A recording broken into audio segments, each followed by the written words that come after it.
My latest blacksmithing project was to make a reproduction of a 10th century Viking padlock, and here it is.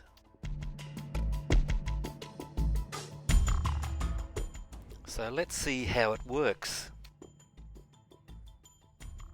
There's nothing inside this cylinder, it's completely empty.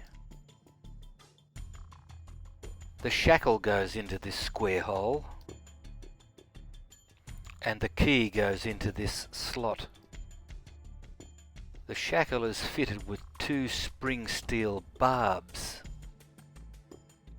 and when it's inserted into the square hole, they open up, locking it into place. Watch as they click to lock it.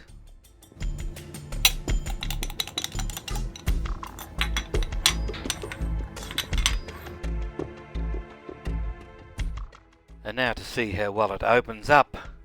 Insert the key into the slot. Gently push to squeeze the barbs together.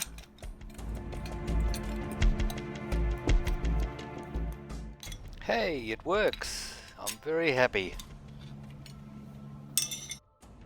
And again to make sure it wasn't a fluke.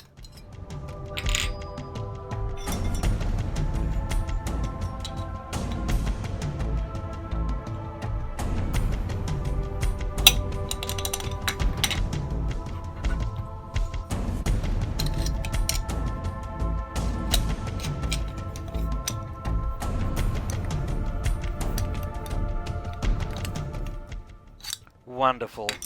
I'm very proud of my Viking padlock.